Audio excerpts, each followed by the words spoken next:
Sprint buys Virgin Mobile. Verizon confirms that it will get the Palm Pre, and texting while driving is a lot more dangerous than you might have originally thought. It's Tuesday, July 28th. I'm Natalie Del Conte, and it's time to get loaded.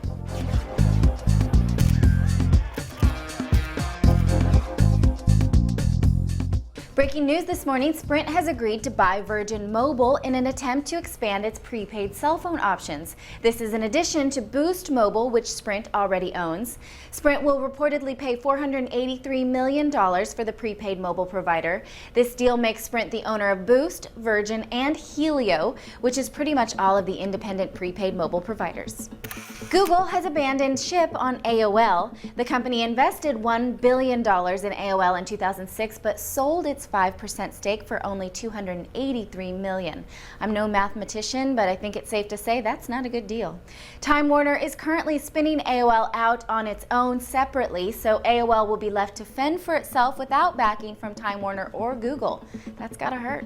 Speaking of Google, the company hit a setback for Google Voice as it pertains to the iPhone. The third-party Google Voice application called GV Mobile has been removed from iTunes. TechCrunch is reporting that an official Google application has also been rejected by Apple before it ever hit the market.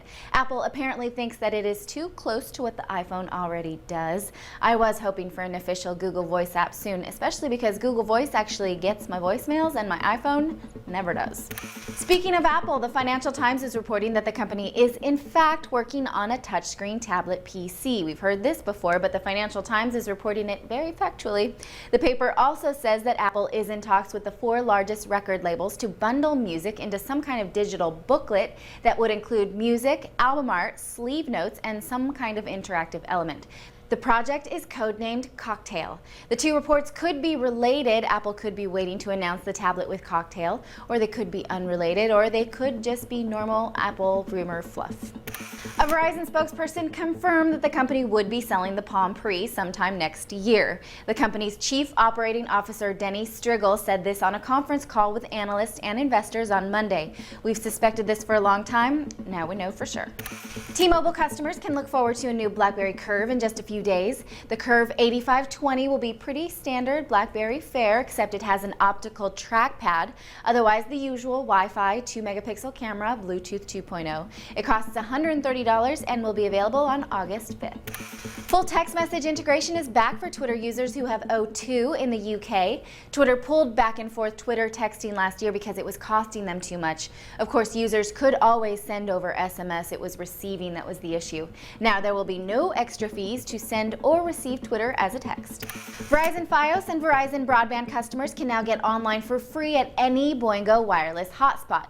These are the wireless networks you find mostly at airports. All you do is log in with your Verizon ID and away you go. I would say this is better news for Boingo than for Verizon, who pays $12.95 for an hour or so on Wi-Fi anyway. This makes Boingo a lot more appealing. eBay is continuing to cut prices for selling items on the site. The company just announced that it will slash fees by 20% for top-rated sellers and push their listings higher up in the queue. This is a move to incite more people to become power sellers.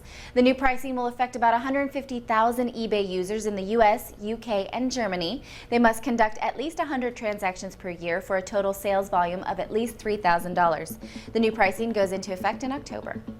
A new study shows that you are 23 times more likely to get into a car accident if you text message while driving. Of course, we know that texting while driving is dangerous. That's not news. But the actual scope of the danger is shocking. The study comes from the Virginia Tech Transportation Institute. They mounted cameras inside cars and studied drivers' eye patterns. They found that the average text message takes the driver's eyes from the road for 4.6 seconds, which is enough time to travel the length of a football field at 55 miles per hour. A lot of damage could happen within that time.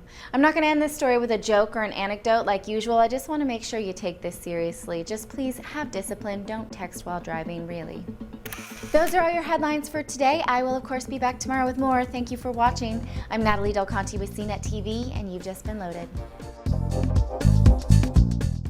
Watchmen, The End is Nigh. The complete experience. The game, Blu-ray movie, and more. Exclusively for the PlayStation 3 computer entertainment system.